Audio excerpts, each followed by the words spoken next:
I want to talk today about what manifesting isn't and what it truly is, because there is so much hype and talk, and especially across the social media platforms, that everybody gives such an idea of it's have a quick vision, use a vision board, few affirmations, and there it is. And unfortunately, the laws of the universe don't work like that. Welcome back to Reconnect to Fire. And I'm Jo, manifesting coach and mentor. And I help women actually start to reconnect to their soul, their purpose, and start living the life that they want rather than the life that they feel they have to do. Because when you start to understand manifesting and the trueness of what it is, it's all about reconnecting to your soul. It's coming home to the version of you that was always there, but that was covered and hidden away through shame, fear, doubt, beliefs, stories, society, cultures that gave us an identity that wasn't even ours in the first place. We showed up as something that we felt we had to fit in. We wore masks. We quietened down. We hid. We didn't stand up and become the version of us that we were born to be because it didn't feel safe, or we got rejected or bullied or told it was wrong. Whereas nowadays we're starting to understand the concept of the ego, our consciousness, our subconscious mind, of how physics works within the law of attraction and how we are energy. But something I've really connected to more, and especially over the last 12 months, is the whole idea of we're not just a human body. I truly believe I'm a soul having a human experience. And this is what's given me the expansion to actually feel and notice that I'm more in control of my life than I ever believed was possible before. And the more I connect to source energy through my soul, and the more I understand and have self-awareness about the human that I'm sat here with, and all her beliefs, and all the things that I was told I was or wasn't, and the way I feel, and my thoughts, and how they create every single experience. But coming back to the soul doesn't mean I have to get fully involved with it every time. I can feel those thoughts, but it gives me the power to step back and look and gain more awareness of what actually is happening, rather than thinking that's my only way and that is my entire truth, when actually that isn't true at all. And it gives you the power to tap into that intuition, the gut feelings that sometimes we ignore, sometimes we leap into, don't we? But once you're tuned in, you begin to trust your own decisions. You start to see how much of your human side relies on everybody else's opinion or everybody else's ideas. And you start to notice how often that you don't even listen or give yourself the opportunity to tune in to you, your core, your heart, your true desires, your true needs and wants. Not what everybody else's are that you feel you've got to follow through and connect to because you believe if you don't, you're going to get rejected. And once you discover your soul, you'll start tuning in to intuition in such a strong way. Your self-belief, your self-worth, your self-love starts to actually penetrate so deeply, it's expelling the energy outwards. And once it's doing this, you are now attracting more of those things that you did want. And you're noticing that your fear of the unknown, the fear of being seen, starts to vanish. So you're then becoming more visible as your true, authentic self. You're now sharing your work, your joy, your love. And that's now becoming the magnet to the right clients, to your ideal clients that start to come in. I work mostly with women entrepreneurs, female leaders that have started living a life of their choice. And it is a roller coaster. There's no doubt about it. But if we look at energy, energy's constantly moving. And if it becomes stagnant, it dies. So we've got to be either moving forward with our life or we're going backwards. And I'm certainly not going back that way. So I'll always start to move this way. But believing I was just human and this 3D world was my truth and what other people were influencing me, and also their own ideas and their own fears were being put on me, kept me feeling absolutely stuck in a little tiny box, trapped.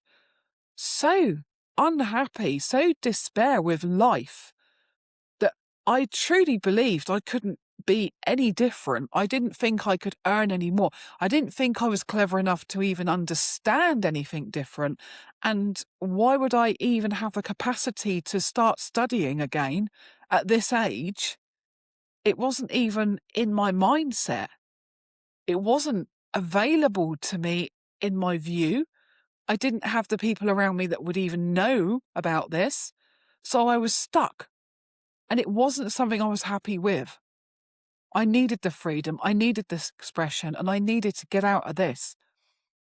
So 4 years ago, I did it. I left the NHS. I left the safety of the job, the pension. It looked all good then. It looked great. I left a community. And then I left the house that I'd had for 20 years and paid the mortgage and decided actually I had to rewrite my life on my terms. Yeah, I took bold jumps.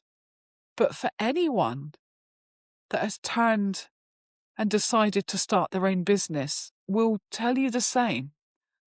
It's all about self-awareness and your own self-growth. Because your business is a direct reflection of you, and it can only grow to the expansion that you have, the capacity. Because you can't expand a business if you're not self-growing, if you're not learning more about yourself. And as any business owner will tell you, there are days that you feel in absolute despair. You're working every hour and there's still no results showing up in this 3D world. And this wasn't something I was going to accept anymore, because I've always had a feeling of a belief. And this has gone through since childhood. And I was always quite in tune with guessing what was going to happen and almost having an ability to know what was going to happen next. And I think it was squashed as a younger child because my parents didn't like that. I mean, I remember driving. I wasn't driving. I was sat in the back. I was a child with my brother. And we'd just picked up this massive Christmas tree and Dad had dragged it on the back of his estate car. And we were driving home and I said, "Oh, we're going to get a puncture." Bang. Within a second of me saying that, the back wheel exploded. My parents were absolutely looking at me in despair, but it happened so quick they couldn't even argue with what I've just said. But it didn't help when we went on a family holiday and we had a return flight that at the airport, I said, "I'm not getting on the flight, we're going to crash." Because my dad's face just said it all. He literally went, "Oh," and Mum was like, "Well, we don't have the money to rebook." And the fear I gave my parents getting onto that plane, but we did have a horrendous flight back. And even the air hostess looked scared. But it was that moment that I started to realise that I had some sort of, I believe things before. I don't need to wait for the 3D world to give me the answer. I know there's more to life. I know there's more out there. And this has been my own self-discovery, but more and more awareness of who I am and who I can be. I'm not stuck with the identity I was a week ago, a year ago, 10 years ago, 20 years ago. I'm not even stuck with the same beliefs I had last week, last month, last year. I'm constantly adapting them daily. And I'm constantly using my imagination to visualize the outcome I prefer, not the one this current 3D world is showing. Bob Proctor speaks about this and teaches this, and that's who I first come into contact to find out exactly what this work was about. And it opens your mind. It expands your energy. So no longer are you walking with fear, but seeing fear for what it is. It's actually a doorway where your next jump of faith, your next adventure is going to be. But as long as you're sat behind it, terrified of the unknown, you'll never get to experience that joy. And the longer you stay procrastinating and in fear, the harder it feels because it's just becoming even more impossible. Whereas when you're back with your soul, you can stand back and actually notice yourself having that experience, that human experience. But you notice that fear doesn't actually live outside of you, does it? There isn't fear as an object. It's not a colour. It's not a shape. It's purely a form of your imagination. So if you can create all the doubt and all the fear, you can create in your mind all the possibilities and all the expansion and all the wealth and the abundance. And I'm all for helping everyone have the abundance, the money, the wealth they want. And learning that often it's their self-beliefs that are crippling them and holding them back in believing that they can even hold it or have it. So use your imagination daily in a calm manner. You need a calm mindset. You need to allow yourself to sit for a few minutes. Close your eyes. Come back inwards. Reconnecting to you isn't anything outside of you, by the way. It's all inside. You often hear, don't you, the thing, you've got all the answers inside of you. Well, the truth is, you have. You've just got to discover them. Meditate. Close your eyes for a few seconds. Start going and get some lovely books. Ask yourself when you walk in the bookshop, or even if you go onto Amazon, wherever you go for your books, what is it I would benefit from the most today? You'll be guided. We forget. When you connect to your soul, to the version of you that has all the abundance, has all the joy, has all the prosperity that you could ever imagine, they are all for showing you, but you've just got to ask. And we don't like to ask if we're in fear or shame, because we maybe have beliefs that it was never safe to ask. And when we did, we got screamed at, we got rejected, we got shouted at. So actually, you're never the one that is in classroom asking the questions because you don't want to look stupid in case you get it wrong. We were taught very well through school not to stand up and stand out. We were taught that actually being wrong was something to be fearful for. Do you remember having the books? And if you got something wrong, and especially maths, with a big red marker, there would be a huge cross with a circle. Because that really made you feel like you weren't worthy, that you weren't good enough. So you didn't stand up and speak. You didn't put yourself out for that. You didn't express yourself fully in your truth. You fitted in. And this is what happens. We all have done it. We all still do it in some format because there are still parts that still want to be seen but don't feel safe. So we make excuses with whatever. So start to think in your daily day life, Look at some of the patterns that you are repeating that maybe aren't benefiting and bringing the best of you out. Start noticing the environments that you're hanging out in. Are they uplifting you? Are they the next level of you? If you want more wealth and more money and more abundance and prosperity, you are going to have to come out of the current reality that you're in and start placing yourself in places that have that have the consciousness from the other people of wealth, of a calm mindset, of prosperity, the feeling of spending without worrying. That's what prosperity is. It's just a feeling. And everything you want is actually a feeling. It's not even the object that you crave. But if you're in the 3D world, you're seeing the object, and that's great because we're here to want more. We're here to create. There is nothing wrong in wanting more. So if someone says to you, don't be ridiculous, that's greedy, how can you want all that money? Well, if you're going to be enhancing your life, building your business, and giving more, and supplying more, and giving your family the best life that they can have, and maybe supporting charities so they can excel, then you have every right to ask for as much as you want. But there is a ground law with the universe. You have to have a need for the money. So there's no point giving out to the universe, I want 5 million. That's great. But I want you to write out what you would spend that 5 million on. You're giving out a list to the universe that then they can go, oh, that's okay. We can deliver that. If your beliefs match that you're worthy of it, if you're out doing some of the work to actually enhance, because there's always an exchange in life, in your day-to-day existence. And everything moves in circles, in circulation. So what you're looking for when you want to expand, when you want to welcome more things into your life, is what is it that you're giving out? Are you being generous? Are you offering your time?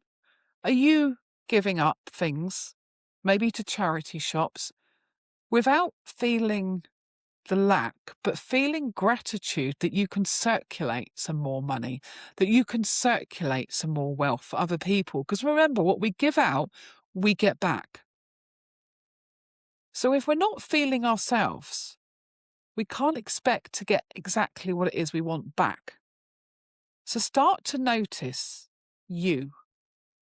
And when you do, start using that imagination. It's there. That's what it's there for. It's there to create your dreams, your desires. It's there to bring to life. And it's energetically your soul connecting to the higher consciousness that you are. And when you do that, that is when the magic starts to happen. That is when the feelings of joy flood your entire system. That is when suddenly ideas come to you. Or suddenly you'll bump into somebody that gives you that opportunity. Or something on social media pops up that's prosperous and free that you were, funny enough, you were looking for that. Because you are divinely connecting to the frequency of what it is that you want. But there's got to be a need for it. So don't start picking apart all the things that are wrong in your life. I want you to start building all the things that you want in life moving forwards and keep that in your imagination. The more you imagine what you want, the more is being created. The more you fear, the more you see lack, the more you believe you're not worthy of, you'll get exactly that. The universe will go, great, there you can. I'm going to give you that experience today. You're going to see even more lack. When really the abundance was already within you. But if you're not seeing it outside in your life, it means you don't feel abundant in there. And that's the first rule of everything. We've got to change how we feel in here. So connecting to your soul, reconnecting to your fire is the program I run. It's a 12-week coaching program where we dive deep and we reconnect to who you truly are. So you have the opportunity to then start building the life of your dreams and actually start to notice who you really were all along, because that is the abundant self that you are, not the fearful, lackful one that stands up and fears and constantly over worrying about money and what's going to happen and the world. You don't need to know all of that at the minute. You just need to concentrate on you. You need to give yourself some time every day just to go inwards. And that can be simply sitting with your eyes shut or do a meditation. There are thousands on the social media platforms. There's no excuse nowadays. They are everywhere. And what you'll start to lose is better than what you'll gain to begin with meditation. You'll lose fear, you'll lose anxiety, you'll lose worrying so much. You'll start to see what is truth, not what you believe it to be. So when you start this work and when you start looking at your own self-awareness and start to actually visualize what you want, don't be surprised if everything starts to shift, because you can't have what you want if it's big in the current life you're stood now. It won't happen, and it will have to shatter before. And nothing you'll lose, honestly, it was never meant to come with you. So don't fear change, and don't fear things seeming to go wrong in the 3D world, because actually they're just rearranging, because now you've given the answer and you can now call in what you want. Follow more, subscribe, and if you like this, give it a tick for yes.